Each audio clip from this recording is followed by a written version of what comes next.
One of my favorite things about Shakespeare is he has such a wonderful grip of human nature, and it's wonderful to just dive into these characters and really understand ourselves, and we look at these different characters and we see people that we know.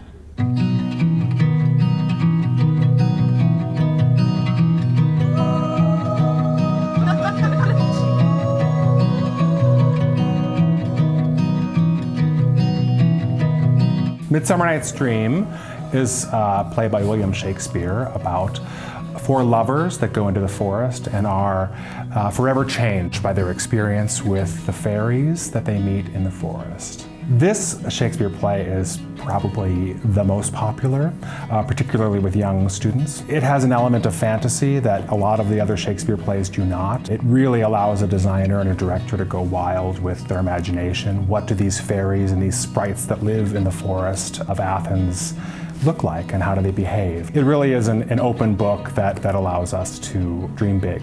I guess the biggest challenge would probably just be that there's a big cast of people, so we have to go in. I have a small crew. We'll be doing makeup on them as well as they'll be doing makeup on themselves, the actors will. So it's going to be mostly, once we get into dress, kind of finding the balance between what they can actually put on themselves versus what we need to be there for. Once actors get their costume and their makeup on, a lot of times it can really bring out the character for them. It gives them a visual of what they're going to look like when they actually go out to say their words. Sometimes it can change the dialogue a little bit and kind of give it a little bit more of a push.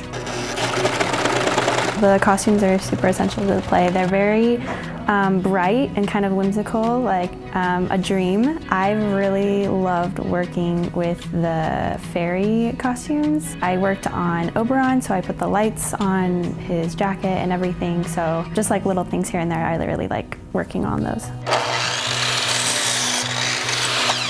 We are working on Midsummer Night's Dream. I'm having the students help leg one of the ramps that's going to join another larger ramp to a smaller platform. I think the students love the same thing I do, and it's that you come in some days to a pile of wood and you leave at the end of the day with some new scenery. They enjoy seeing their work on a stage, and they enjoy developing their critical thinking skills in here.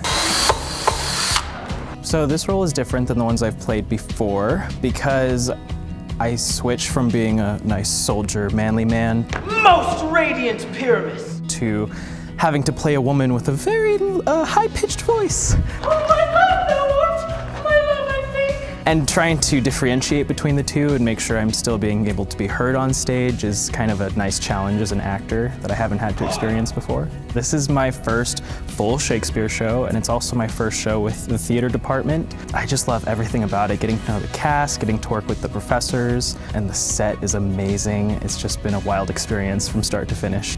I think one of the greatest things about this show is that everyone on the level that they really need it finds love, whether or not that's a romantic thing, a familial thing, or kinship between one another. And I think that's one of the greatest things that we can give to our audience, is just the feeling of love within a community, within a family, or within person to person.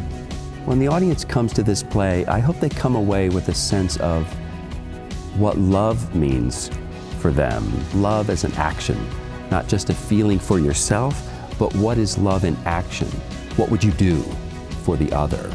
And also, I hope they come away have a really good time. You know, I hope they walk away feeling the magic that we felt during this production. There's a lot of magical aspects, there's fairies, and it's just a fun time for everyone, so I hope they feel that too.